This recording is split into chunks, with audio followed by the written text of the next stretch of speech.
Hay un texto en el Antiguo Testamento que ha sido más debatido, más citado, más disputado y más interpretado que prácticamente cualquier otro pasaje de toda la literatura bíblica. No es el Génesis 1. No es los 10 mandamientos. No es el Salmo 23. Es un poema de 53 versículos en el libro de Isaías, en el capítulo que los lectores judíos y los lectores cristianos han leído durante 2000 años, llegando a conclusiones diametralmente opuestas. Isaías 53. Para los lectores cristianos, especialmente para aquellos que crecieron en una tradición evangélica o católica, Isaías 53 es quizás el texto del Antiguo Testamento más claramente profético sobre Jesús. Habla de alguien que fue despreciado y rechazado, que fue herido por nuestras rebeliones, molido por nuestros pecados, que llevó nuestras enfermedades, que fue llevado como un cordero al matadero, que no abrió la boca, que fue contado entre los transgresores. Para el lector cristiano que conoce los relatos de la pasión de los evangelios, la correspondencia parece obvia y sobrecogedora. ¿De quién más podría estar hablando?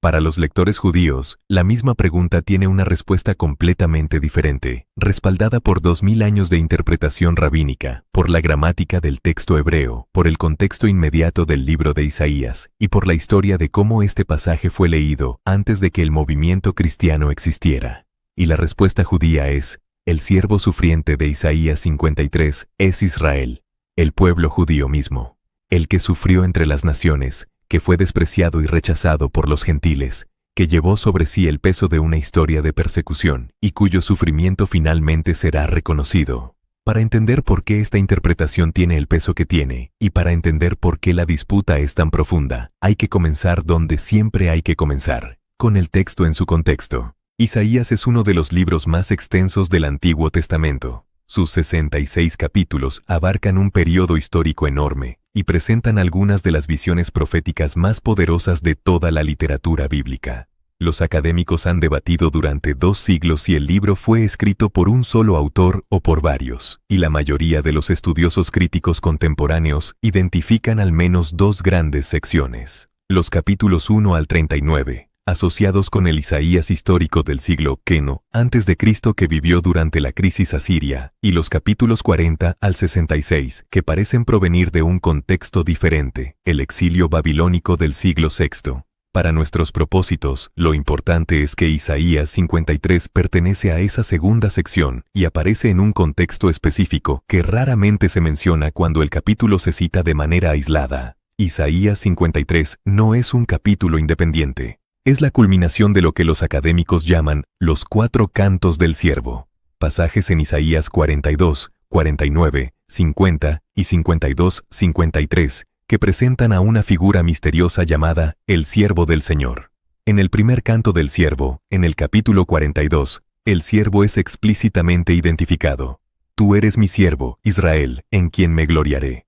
No es una figura misteriosa, es Israel. En el capítulo 49, el siervo habla en primera persona y parece distinguirse de Israel colectivo, aunque también se dice de él que su misión es restaurar a Israel.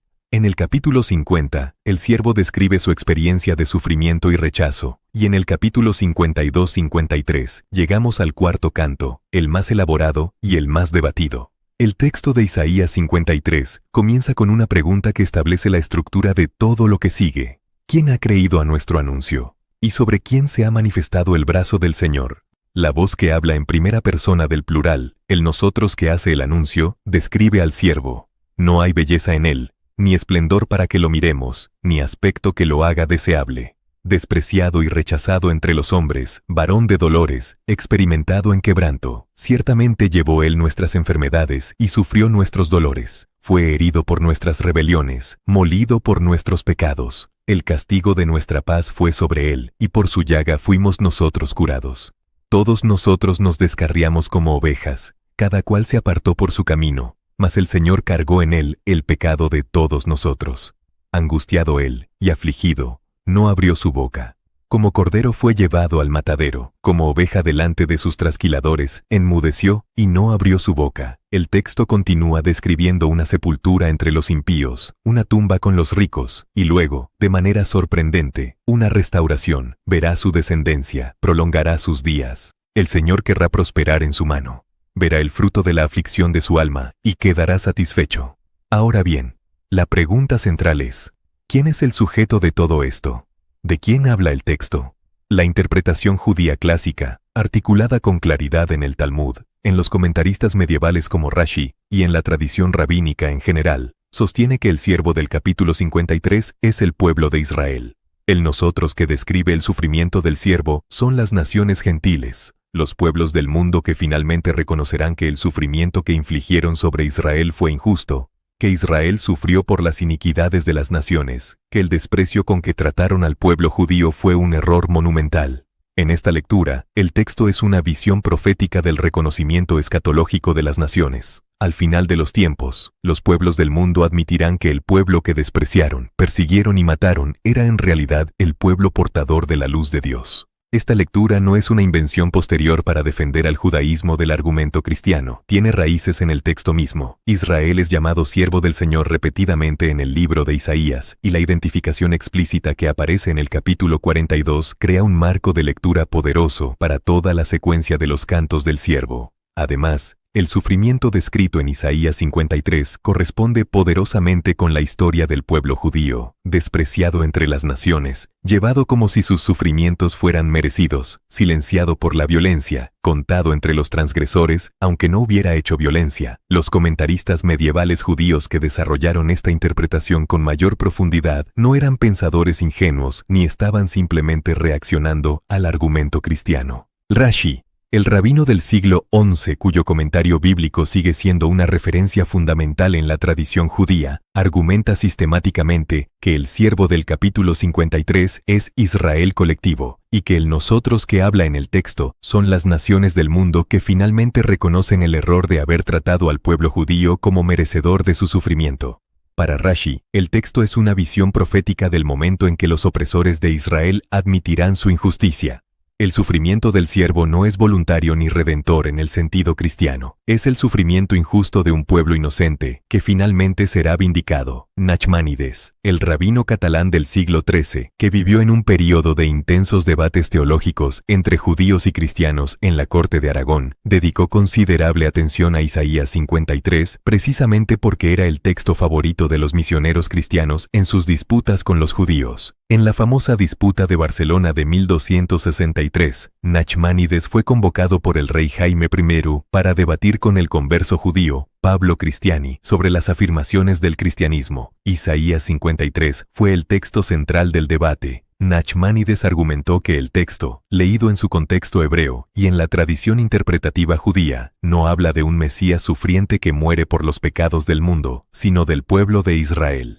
El debate terminó sin una resolución definitiva, y Nachmanides fue posteriormente obligado a exiliarse. El ejemplo ilustra que la interpretación de Isaías 53 no era una cuestión académica abstracta, era una cuestión de vida o muerte, de pertenencia y exclusión, en el mundo medieval. Hay también intérpretes judíos medievales que, frente a la presión cristiana, optaron por proponer una lectura individual pero no mesiánica, en el sentido cristiano. El filósofo judío del siglo X, Saadia Gaón, sugirió que el siervo era el propio Isaías, o algún profeta individual. Ibn Ezra, el gramático y comentarista del siglo XII, exploró la posibilidad de que el texto describiera al propio profeta o a Jeremías. Estas lecturas individuales no identifican al siervo con Jesús, pero tampoco lo identifican necesariamente con Israel colectivo. Muestran que la tradición judía medieval era más plural en sus interpretaciones de Isaías 53 de lo que a veces se presenta. La interpretación cristiana surgió temprano en el movimiento de Jesús. El texto del Nuevo Testamento más explícito sobre esta interpretación se encuentra en el libro de los Hechos, capítulo 8, donde el diácono Felipe encuentra a un eunuco etíope que está leyendo precisamente Isaías 53. El eunuco pregunta: «Te ruego que me digas, ¿de quién dice el profeta esto? ¿De sí mismo o de algún otro?». Y Felipe, comenzando desde esta escritura, le anunció el Evangelio de Jesús. La respuesta cristiana era: «de Jesús». Y esa respuesta se consolidó a lo largo de los siglos hasta convertirse en la lectura dominante en el mundo cristiano. Para la tradición cristiana, los detalles del texto corresponden con la vida, muerte y resurrección de Jesús de una manera que difícilmente puede ser coincidencia. Fue despreciado y rechazado. Los evangelios narran el rechazo de los líderes religiosos. No abrió su boca. Jesús guardó silencio ante Pilato. Fue contado entre los transgresores, fue crucificado entre dos criminales. Su sepultura fue con los impíos y con los ricos. Fue enterrado en el sepulcro de José de Arimatea, un hombre rico. Verá su descendencia y prolongará sus días, la resurrección. El argumento cristiano es que esta correspondencia tan detallada no puede ser accidental, que Isaías estaba describiendo proféticamente lo que ocurriría con el Mesías siglos antes de que ocurriera. El debate entre estas dos lecturas tiene capas de complejidad que es importante reconocer con honestidad. Hay argumentos textuales serios en ambas direcciones. El argumento más poderoso para la lectura colectiva, la que identifica al siervo con Israel, es la identificación explícita que aparece en los cantos anteriores. Si en el primer canto del siervo, el siervo es explícitamente Israel, el principio de coherencia narrativa sugiere que el siervo en el cuarto canto es también Israel, a menos que haya razones textuales claras para un cambio. El texto hebreo usa el singular para el siervo en el capítulo 53, pero el singular colectivo es una construcción perfectamente normal en el hebreo bíblico para referirse a una nación o un pueblo. El argumento más poderoso para la lectura individual, la que identifica al siervo con una persona específica, es precisamente la tensión que aparece en el capítulo 49 entre el siervo y la nación de Israel. En ese capítulo, el siervo habla de su misión de restaurar a Israel, lo que parece implicar una distinción entre el siervo y la entidad colectiva del pueblo. Si el siervo es Israel, ¿cómo puede el siervo tener la misión de restaurar a Israel? Esta tensión ha llevado a algunos intérpretes judíos medievales, incluido el influyente Saadia Gaón, a proponer que el siervo, en al menos algunos de los cantos, es una figura individual dentro de Israel, como Moisés o como el propio Isaías. Hay una dimensión lingüística del debate que merece atención específica. El texto hebreo de Isaías 53 y la traducción griega del mismo texto, conocida como la Septuaginta, presentan algunas diferencias significativas. La Septuaginta, producida en Alejandría en los siglos XIII y II a.C., es la traducción que los primeros autores del Nuevo Testamento usaban, y en algunos pasajes su versión de Isaías 53 es ligeramente diferente del texto hebreo masorético que tenemos hoy. Por ejemplo, el versículo 11 en el texto hebreo dice que el siervo verá el fruto de la aflicción de su alma y quedará satisfecho. La Septuaginta añade una frase, verá la luz. Esta adición, que no aparece en el texto hebreo estándar, fue recuperada por los rollos del Mar Muerto, que confirmaron que algunas tradiciones textuales del hebreo sí incluían esa frase. Este tipo de variación textual es importante porque sugiere que incluso antes de la disputa judeo-cristiana, el texto de Isaías 53 existía en formas ligeramente diferentes y que las interpretaciones estaban parcialmente condicionadas por cuál versión del texto se leía. Otro elemento textual crucial es la expresión hebrea del versículo 5 que las traducciones españolas suelen rendir como fue herido por nuestras rebeliones. La palabra hebrea que se traduce como herido, mejolal, puede significar también traspasado o perforado, y la raíz es la misma que aparece en el Salmo 22:12-16, en la descripción del sufriente que ha sido taladrado en manos y pies. Los lectores cristianos han visto aquí una referencia a la crucifixión. Los lectores judíos señalan que el Salmo 22 es también un texto sobre el sufrimiento del pueblo de Israel, y que la crucifixión como método de ejecución no existía en el tiempo de Isaías, por lo que no podría haber sido la imagen que el autor tenía en mente. El texto usa el lenguaje del sufrimiento extremo. ¿Qué sufrimiento específico describe? Es lo que está en disputa.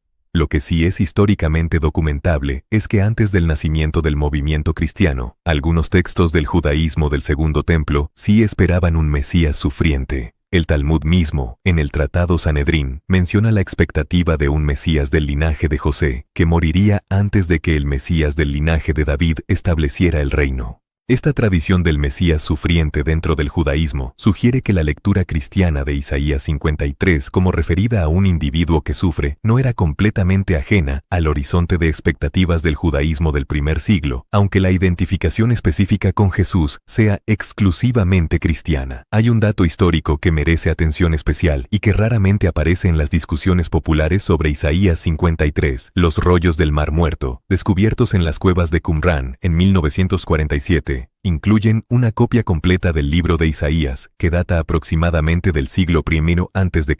Es el manuscrito bíblico más antiguo que se ha encontrado, y ese rollo confirma que el texto de Isaías 53 que tenemos hoy es extraordinariamente fiel al texto que circulaba en el período del Segundo Templo, el período inmediatamente anterior al nacimiento de Jesús. Esto significa que el texto que leen los judíos y los cristianos es esencialmente el mismo que leían los contemporáneos de Jesús. La disputa no es sobre el texto, es sobre su interpretación.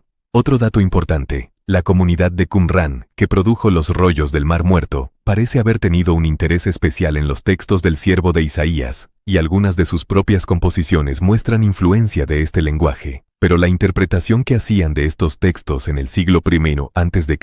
no era necesariamente cristiana, ni necesariamente idéntica a la posterior interpretación rabínica. El judaísmo del Segundo Templo era plural en sus expectativas mesiánicas, y diferentes grupos podían leer los mismos textos de maneras diferentes. Lo que la historia de la interpretación revela con claridad es lo siguiente. La lectura cristiana de Isaías 53 como profecía sobre Jesús fue el motor que convirtió este texto en el pasaje más citado del Antiguo Testamento en el mundo cristiano. Y fue precisamente esa apropiación cristiana del texto la que llevó a la tradición rabínica posterior a enfatizar con fuerza la lectura colectiva. El debate no ocurre en un vacío académico, ocurre en el contexto de una historia de relaciones entre judaísmo y cristianismo, que incluye conversiones forzadas, persecuciones y argumentos teológicos usados como armas. Eso no invalida los argumentos de ninguna de las partes, pero explica la intensidad con que cada tradición ha sostenido su lectura.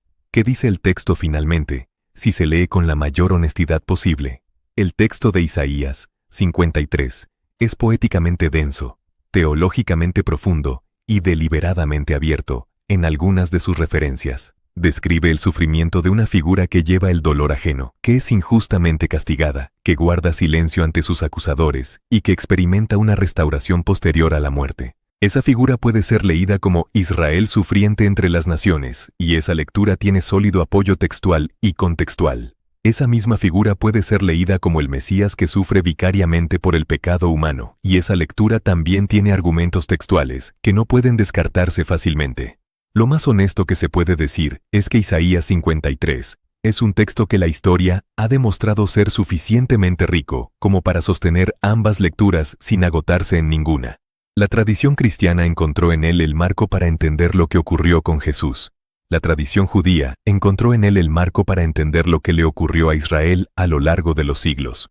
Ambas lecturas emergen de comunidades que llevan milenios habitando este texto, que lo han llorado y celebrado, que han encontrado en él consuelo y desafío. Lo que este texto no permite es la indiferencia. Quien lo lee con seriedad, sea desde una tradición cristiana o desde una tradición judía, o desde ninguna tradición, encontrará que sus preguntas no son preguntas académicas lejanas. Son preguntas sobre el sentido del sufrimiento humano, sobre si el dolor puede ser redentor, sobre si la historia tiene una dirección, sobre si quienes han sido despreciados y rechazados serán finalmente vindicados. Esas preguntas siguen siendo urgentes, y Isaías 53 sigue siendo uno de los textos más poderosos que la humanidad tiene para plantearlas. Si este video te ayudó a entender mejor por qué este texto ha dividido a judíos y cristianos durante 2000 años, y si la complejidad que hay detrás te parece más honesta que las respuestas simples en cualquier dirección, suscríbete, deja un comentario con tu reflexión y comparte este video con alguien que necesite escucharlo. Dependemos de ti para difundir la palabra. Dios os bendiga.